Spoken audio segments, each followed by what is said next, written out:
Hello guys, welcome back to our channel. So, నేను last time post చేసిన నా job experience, previous company experience and నా interview ఎట్లా crack చేశాను experience అన్న వీడియోస్ చాలా మందికి చాలా యూజ్ అయ్యాయి. చాలా కామెంట్స్ వచ్చాయి. చాలా హ్యాపీగా ఉంది. నా వీడియోస్ ఎంతో కొంతమందికి యూజ్ అవుతున్నందుకు చాలామంది ఇలాంటి వీడియోస్ చేయండి అక్క, మాకు యూజ్ అవుతాయి అని కూడా కామెంట్స్ చేశారు. సో, డెఫినెట్‌గా నేను చేస్తానండి. వాళ్ళు అడిగిన క్వెషన్స్‌కి నేను మ్యాక్సిమం అన్నిటికి కామెంట్స్‌కి ఆన్సర్ చేశాను. సో, 1 ఆర్ 2 ఏదైనా మిస్ అయ్యుంటే ఐయామ్ సో సారీ. సో, డెఫినెట్‌గా మీరు అడిగిన క్వెషన్స్ అన్నిటికి కూడా నేను క్వెషన్ అండ్ ఆన్సర్స్ అనేసేసి ఒక వీడియో చేసి పోస్ట్ చేసేస్తాను. బట్ ఈరోజైతే చాలామంది అడిగింది సర్టిఫికేషన్స్ గురించి. సో, నేను ఆ సర్టిఫికేషన్స్ గురించి నాకు తెలిసినంత వరకు మీకు ఎక్స్‌ప్లెయిన్ చేద్దాం అనుకుంటున్నాను. ఆల్మోస్ట్ నాకు 6+7 ఇయర్స్ దాకా ఎక్స్‌పీరియన్స్ ఉంది. సో, నేను సర్టిఫికేషన్స్ తెలుసు. నాకు మెంబర్‌షిప్ ఉంది. సో, నా నాలెడ్జ్ మీతో షేర్ చేసుకుందాం అనుకుంటున్నాను. చాలామంది అడిగిన క్వెషన్స్‌లో సర్టిఫికేషన్ రిలేటెడ్ క్వెషన్స్‌కి ఈరోజు నేను ఒక క్లారిటీ ఇస్తాను. సో, మీకు ఇది యూజ్‌ఫుల్ ఇన్ఫర్మేషన్ అనుకుంటున్నాను. చాలామందికి యూజ్ అవుతుంది అనుకుంటున్నాను. సో, ఫస్ట్ అడిగిన క్వెషన్ అయితే వాళ్ళు మాక్సిమం కామెంట్స్‌లో ఈ మెడికల్ కోడింగ్‌కి అనేది ఏదన్నా ఏజ్ లిమిట్ ఉందా అని. No. There is no age limit అండి. ఈ ఏజ్ వాళ్ళకే జాబ్ వస్తుంది, ఈ ఏజ్ వాళ్ళకి జాబ్ రాదు అన్నది లేదు. మీ దగ్గర నాలెడ్జ్ విత్ సర్టిఫికేషన్ ఉంటే ఆరామ్‌సే మీరు జాయిన్ అయిపోవచ్చు. డెఫినెట్‌గా తీసుకుంటారు. మీకు నాలెడ్జ్ ఉంది బట్ సర్టిఫికేషన్ లేదు అంటే most of the companies certification అడుగుతున్నారు. బట్ ఫ్యూ ఆఫ్ కంపెనీస్ మీ నాలెడ్జ్‌ని బేస్ చేసుకొని మీరు ట్రైన్ అయ్యి ఉంటే కనుక దాన్ని బట్టి కూడా తీసేసుకుంటున్నారు. ఒకసారి జాబ్‌లో ఎంటర్ అయిన తర్వాత వాళ్ళు సర్టిఫికేషన్ ప్రొవైడ్ చేస్తారు. కొన్ని కంపెనీస్ 1 ఆర్ 2 ఇయర్స్ బాండ్ అని చెప్పి సర్టిఫికేషన్ ఇస్తారు. కొన్ని కంపెనీస్‌లో మనమే సర్టిఫికేషన్ ప్లాన్ చేసుకోవాల్సొస్తది. సో, ఇది. అండ్ ఇంకొకటొచ్చేసేసి ఈ జాబ్ జాయిన్ అయిన తర్వాత సర్టిఫికేషన్ ప్లాన్ చేసుకోవడమే నా అడ్వైస్. నా బెటర్ అడ్వైస్. ఎందుకంటే ముందు వచ్చేసిందంటే ఆరామ్‌సే హ్యాపీ. అంతా మంచిగున్నట్టు. మీరు సర్టిఫికేషన్ కంప్లీట్ చేసుకొని జాయిన్ అయ్యారు కాబట్టి ఓకే.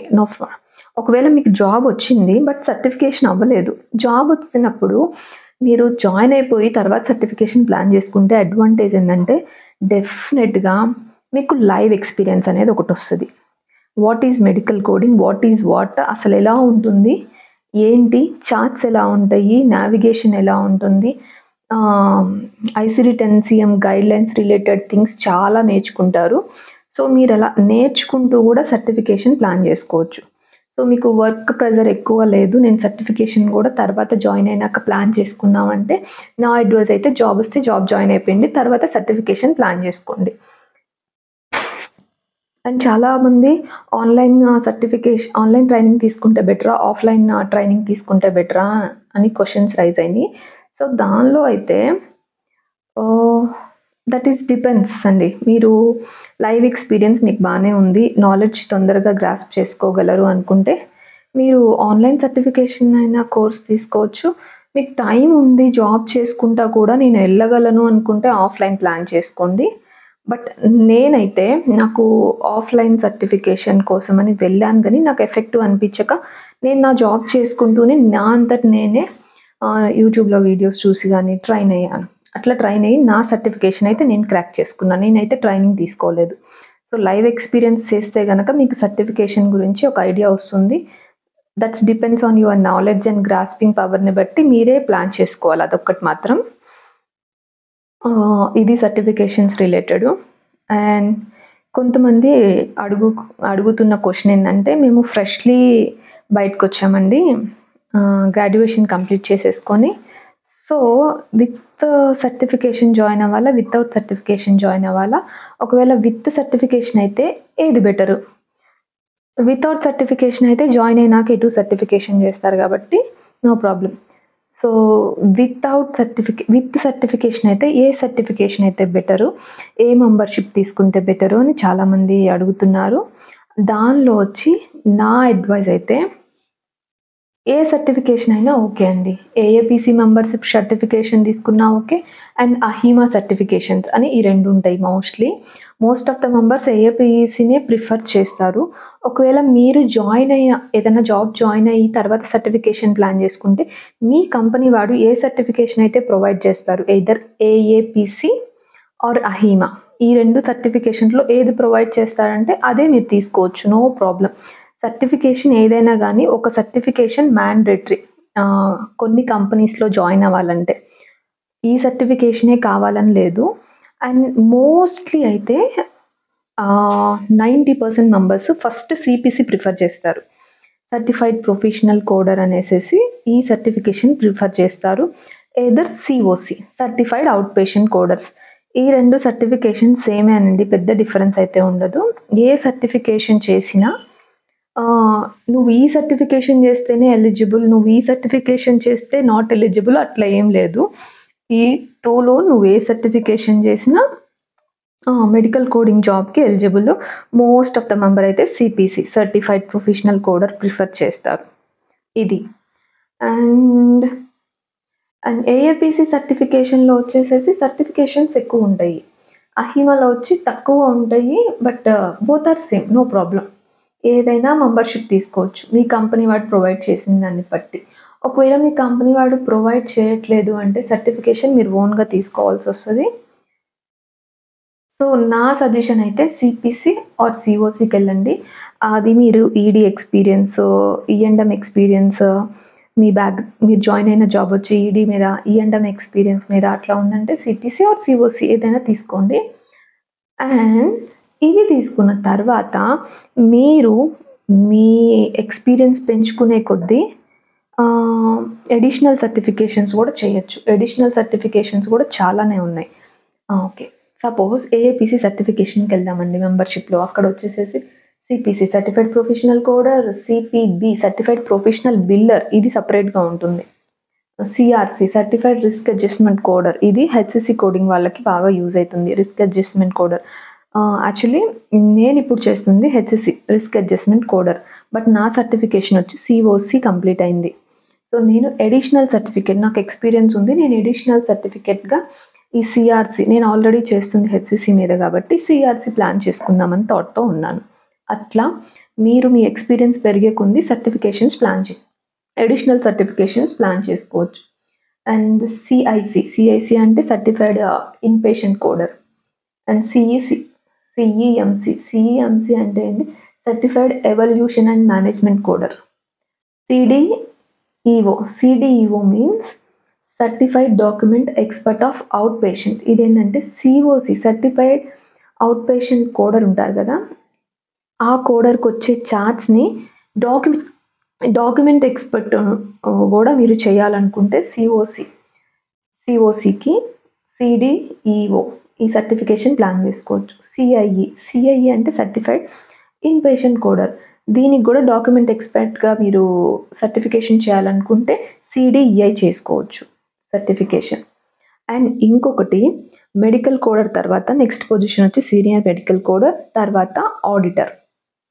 సో, ఆడిటర్‌గా మీరు కంటిన్యూ చేస్తున్నారు కెరియరు. నేను ఆడిటర్‌గా ఏదైనా సర్టిఫికేషన్ ప్లాన్ చేసుకోవాలి. క్యూసీ. ఆడిటర్‌గా ఏమన్నా ప్లాన్ చేసుకోవాలంటే సిపిఎంఏ. ఇదొచ్చి సర్టిఫైడ్ ప్రొఫెషనల్ మెడికల్ ఆడిటర్. ఈ సర్టిఫికేషన్ ప్లాన్ చేసుకోవచ్చు. మోస్ట్ ఆఫ్ ద మెంబర్స్ వచ్చేసి అడిషనల్ సర్టిఫికేట్‌గా ఈ సర్టిఫికేషన్ కూడా చూస్ చేసుకుంటున్నారు. ఎందుకంటే నెక్స్ట్ పొజిషన్ వచ్చి మెడికల్ ఆడిటర్ కాబట్టి ఈ సర్టిఫికేషన్ కూడా most of the members plan చేసుకుంటున్నారు. ఇంకా సో మెనీ సర్టిఫికేషన్స్ ఉన్నాయి. బేస్డ్ ఆన్ సిస్టమ్స్‌ని బట్టి. ఇప్పుడు కార్డియాలజిస్ట్‌కి సర్టిఫైడ్ కార్డియాలజిక్ కోడర్‌గా అండ్ ఆంకాలజీ కోడర్ సర్టిఫికేషన్ ఉంది. గైనకాలజీ కోడర్ సర్టిఫికేషన్ ఉంది. ఆప్థమాలజీ కోడర్ సర్టిఫికేషన్ ఉంది. ఒక్కొక్క సిస్టమ్‌కి ఒక్కొక్క సర్టిఫికేషన్ కూడా ఏఏపీసీ వాడు యాడ్ చేశాడు. అది మీ రిక్వైర్మెంట్‌ని బట్టి మీరు సజెస్ట్ చేసుకొని చూస్ చేసుకోవాల్సిన certificates. Most of the members అయితే first initially CPC or COC AAPC మెంబర్షిప్‌లో. అడిషనల్‌గా మీరు ఇంకా మీ కెరియర్ గ్రోత్‌ని బట్టి ప్లాన్ చేసుకోవాలి. అండ్ అహీమాలో వచ్చేసేసి CCA and certified coding associate ఇది. And CCS certified coding specialist. And CCS P ఉంది, అంటే certified coding specialist physician based. నాకు తెలిసి నా కొలీగ్స్లో మోస్ట్ ఆఫ్ ద మెంబరు అహిమాలో కనుక సర్టిఫికేషన్ చేస్తే సిసిఎస్ కానీ సిసిఏ కానీ సిసిఎస్పి ఈ 3 సర్టిఫికేషన్స్ నేను చూశానండి. నాకు అహిమా గురించి అంత ఐడియా లేదు, ఎందుకంటే నాది వచ్చేసేసి ఏఏపిసి మెంబర్షిప్లో నేను చేసే సర్టిఫికేషన్ సిఓసి అడిషనల్గా ప్లానింగ్లో ఉన్నాను. ఇవి సర్టిఫికేషన్ రిలేటెడ్ డీటెయిల్స్ అండి. సో మీకు ఒక ఐడియా వచ్చి ఉంటుంది యాజ్ ఏ ఫ్రెషర్గా ఎలాంటి సర్టిఫికేషన్ చేస్తే బెటరు అనేసి. సో స్టిల్ మీకు ఇంకా ఏమైనా కన్ఫ్యూజన్ ఉంటే కామెంట్ చేయండి, నేను డెఫినెట్గా రిప్లై చేస్తాను. అండ్ ఇంకా ప్రైజెస్ వస్తే నేను 2016లో నా సర్టిఫికేషన్ కంప్లీట్ చేశానండి. అప్పుడు నేను కంపెనీ వాడు ఆల్మోస్ట్ 1 ఇయర్ ఏమో బాండ్ అడిగారు, బట్ నేను బాండ్ రాయలేదు. నేను ఓన్గా చేసుకుందామని చెప్పి డిసైడ్ అయ్యాను. సో నేను ఓన్గానే సర్టిఫికేషన్ పే చేసుకున్నాను. అప్పుడు వచ్చేసేసి $450 పడింది నాకు. ఎయిదర్ మెంబర్షిప్ విత్ సర్టిఫికేషన్ నాకు $450 పడింది. 2016లో డాలర్ రేట్ వచ్చేసి ఆల్మోస్ట్ మేము తీసుకున్న టైంకి ₹70 ఉన్నట్టుంది. సో ₹70 అంటే 450 ఇంటూ ₹70 నాకు 32,000 దాకా పడింది నా సర్టిఫికేషన్కి. 2 ఐటమ్స్ పెట్టుకున్నాను. అంటే ఇక్కడ నువ్వు చేసే సర్టిఫికేషన్ని బట్టి కూడా ఐటమ్స్ ఉంటాయి. నువ్వు 1 అటెంప్ట్లో కంప్లీట్ చేయగలవు అన్న కెపాసిటీ నీకు ఉంది అనుకుంటే 1 అటెంప్ట్ పెట్టుకోవచ్చు, మ్యాక్సిమం 2 ఐటమ్స్ ఉంటుంది. సో నువ్వు ఫస్ట్ అటెంప్ట్లో డుమ్కి కొట్టావు అనుకో, సెకండ్ అటెంప్ట్కి వెళ్ళే ఛాన్స్ నీకు అప్పుడు ఉండదు, ఓన్లీ 1 అటెంప్ట్ నువ్వు ఫీజ్ పే చేసుకుంటే. అప్పుడు మళ్ళా 31,500 పే చేసుకొని మళ్ళీ సర్టిఫికేషన్ చేయాల్సి వస్తుంది. అదే నువ్వు 2 ఐటమ్స్కి ఒకేసారి పే చేసుకున్నావు అనుకో, ఫస్ట్ అటెంప్ట్లో డుంకి కొట్టినా సెకండ్ అటెంప్ట్ ఛాన్స్ ఉంటుంది. సెకండ్ అటెంప్ట్కి నీ కన్వీనియంట్ టైము నీ ట్రైనింగ్ని బట్టి నువ్వే స్లాట్ మళ్ళీ బుక్ చేసుకోవచ్చు, అది ప్రాబ్లం ఉండదు. సో నా పర్సనల్ అడ్వైజ్ అయితే స్టార్టింగ్లో కాబట్టి 2 ఐటమ్స్ పెట్టుకుంటే బెటరు. ఒకవేళ 1 అటెంప్ట్ అటు ఇటు అయినా మళ్ళీ 32,000 మొత్తం కట్టుకునే బదులు 2 ఐటమ్స్ పెట్టుకుంటే పెద్ద డిఫరెన్స్ ఏం రాదు, ఒక 2,000 to 3,000 2 ఐటమ్స్ పెట్టుకుంటే బెటర్. బట్ నేనైతే అప్పుడు 2 ఐటమ్స్ పెట్టుకున్నాను, బట్ నాది ఫస్ట్ అటెంప్ట్లోనే నా సర్టిఫికేషన్ క్లియర్ అయిపోయింది. సో అది తర్వాత మ్యాక్సిమము సర్టిఫికేషన్స్ కంపెనీ వాడు రెన్యూ చేసేస్తాడు ఎవ్రీ ఇయర్. నాకు స్టార్టింగ్ నుంచి నేను ఫస్ట్ టైం కెరియర్ బ్రేక్ పడ్డప్పుడు నా ఓన్గా నేను రెన్యూ చేసుకోవాల్సి వచ్చింది. నా ఓన్గా నేను రెన్యూ చేసుకుంటే నాకు ఆల్మోస్ట్ $175 పడింది. అప్పుడు డాలర్ వాల్యూని బట్టి 175 ఇంటూ సపోజ్ 80 అట్లా అనుకో, నెలకి 15 సంవత్సరానికి 15,000 అట్లా పెట్టుకోవాల్సి వస్తుంది. కంపెనీ వాడు రెన్యూ చేస్తే ఆరామ్సే ప్రాబ్లమే ఉండదు. ప్రజెంట్ నేను వర్క్ చేస్తున్న కంపెనీ వాడైతే వాళ్ళే రెన్యూ చేసేస్తారు, మాకు బాండ్ ఏం అడగట్లేదు. బట్ ప్రీవియస్ కంపెనీస్ వాడైతే జస్ట్ రెన్యువల్కి కూడా మాకు బాండ్ అడిగారు కొన్ని కంపెనీస్. సో ఇట్లా రెన్యూలకు కూడా బాండ్ 15,000 16,000కి కూడా బాండ్ అంటే 1 ఇయర్. ఒకవేళ సిచ్యువేషన్ అటు ఇటు అయ్యి లేడీస్ కదండి, మ్యారేజ్ కిడ్స్ అట్లాగే ఏమన్నా వచ్చి 1 ఇయర్ లాక్ అవ్వలేమని చెప్పేసి నేను కొన్ని ఓన్గా రెన్యూ చేసుకున్నాను. సో ఇది రెన్యువేషన్ ఫీజెస్ అయితే ఇట్లా ఉంటాయి, $170 to $180 అంతే. అండ్ వన్స్ నువ్వు కంపెనీ నుంచి బయటకు వచ్చి నీ కెరియర్కి 1 ఇయర్ అట్లా గ్యాప్ పడిందంటే అప్పుడు సర్టిఫికేషన్ అనేది నువ్వే ఓన్గా రెన్యూ చేసుకోవాలి. 90 డేస్ పీరియడ్లో నువ్వు రెన్యూ చేసుకోలేకపోయావు అంటే సర్టిఫికేషన్ క్రెడెన్షియల్స్ అనేవి లాస్ అవుతావు. మళ్ళీ రీటేక్ ద ఎగ్జామ్ అని వస్తుంది. మళ్ళీ రీటేక్ చేసుకునే ఎగ్జామ్ అది అవుతుందా లేదా అని కంగారు పట్టడం కన్నా ఆన్ టైంకి రెన్యూ చేసుకుంటే బెటరు. ఒకవేళ నువ్వు 1 month or 2 months డిలే చేసావంటే నీకు ఆ 2 monthsకి పెనాల్టీ ఛార్జెస్ పడతాయి, డెఫినెట్గా పెనాల్టీ ఛార్జెస్ వేస్తారు. సో ఆ పెనాల్టీ ఛార్జెస్తో పాటు మళ్ళీ రెన్యూ చేసుకోవాలి. దాని బదులు మీరు రెన్యూ చేసుకోగల కెపాసిటీ ఉంది అనుకుంటే, లాగిన్స్ కావాలి, నేను ఫర్దర్గా కెరియర్ స్టార్ట్ చేయాలి అనుకుంటే కెరియర్కి బ్రేక్ పడినప్పుడు ఓన్గా ఆన్ టైంలో రెన్యూ చేసుకోండి. ఇది ఎందుకంటే నేను ఆల్రెడీ ఒకసారి ఈ సిచ్యువేషన్ ఫేస్ చేస్తున్నాను. నేను 90 days నా మ్యారేజ్ తర్వాత 90 days చూసుకోకుండా, రెన్యూ చేసుకోకుండా మర్చిపోయాను. ఇది నేను ఆల్రెడీ ఒకసారి ఎక్స్‌పీరియన్స్ చేశాను. ప్రీవియస్ ఆర్గనైజేషన్ వాడు ఏం చేశాడంటే క్రెడెన్షియల్స్ నేను బయటికి రాగానే మ్యారేజ్ తర్వాత ఒక బ్రేక్ పడటం వల్ల నేను ఆల్రెడీ రెన్యూ చేసింది గదా! ఓకే. అప్పుడే క్రెడెన్షియల్స్ పోవేమోలే, ఉంటాయిలే అని చెప్పేసి నేను చెక్ చేసుకోకుండా ఒక 3 మంత్స్ అలానే వదిలేసేసాను. వన్ డే సడెన్‌గా నాకు మెయిల్ వచ్చేసింది. You lost your credentials. You have to retake the exam అనేసేసి. దేవుడా! నాకు కెరియర్ స్టార్ట్ చేయాలని ఇంటెన్షన్ ఉంది. బట్ ఇట్లా మళ్ళా ఎగ్జామ్ తీసుకోవడం అంటే చాలా రిస్కీ ప్రాసెస్. మళ్ళా డుమ్కి కొడితే మళ్ళా ఇబ్బందయితది. సిలబస్ చేంజ్ అయ్యి ఉంటది ఎవ్రీ ఇయర్. కోడ్స్ చేంజ్ అయితాయి ఎవ్రీ ఇయర్ అని చెప్పేసేసి నేను ఏఏపీసీ వాడితో ఫాలో అప్ చేసుకున్నాను. ఎంత కాన్వర్జేషన్ నడిసిందంటే ఏఏపీసీ వాడితో నాకు. ఏపీసీ కస్టమర్ కేర్‌కి వాళ్ళకి నైట్ టైము, మనకి పగలు. నైట్ టైమ్‌లో కూర్చొని సో వాట్ ఈస్ వాట్, ఇది నా సిట్యుయేషను, నేను మర్చిపోయాను ఇలా రెన్యువల్‌కి అని చెప్పేసేసి కొన్ని చెప్పి, వాళ్ళని రిక్వెస్ట్ చేసి విత్ పెనాల్టీ చార్జెస్‌తో మళ్ళా నా క్రెడెన్షియల్‌ని బ్యాక్ తీసుకోవడానికి నాకు చాలా టైం పట్టిందండి. సో అలా బెటర్ మీరు రెన్యూ చేయడం మర్చిపోవడం కన్నా ఆన్ టైమ్‌లో రెన్యూ చేసుకోవడం బెటర్. ఓకే. That's it. కంప్లీట్‌గా సర్టిఫికేషన్స్ గురించయితే ఒక క్లారిటీగా చెప్పాననుకుంటున్నాను. ఫ్రెషర్స్‌కైతే ఏ సర్టిఫికేషన్ బెటరు, గోయింగ్ ఫార్వర్డ్ మీ కెరియర్ డెవలప్ చేసుకునేటప్పుడు ఎలాంటి సర్టిఫికేషన్స్‌కెళ్తే బెటరు. మీకు కూడా ఒక ఐడియా వస్తుంది. స్టార్టింగ్‌లో కొంచెం కన్‌ఫ్యూషన్ ఉంటుంది గానీ, వన్స్ మీరు సర్టిఫికేషన్ ప్లాన్ చేసుకొని కెరియర్ స్టార్ట్ చేసిన తర్వాత గోయింగ్ ఫార్వర్డ్ ఏ సర్టిఫికేషన్ తీసుకుంటే బెటర్ అనేది మీకే క్లారిటీ వస్తుంది.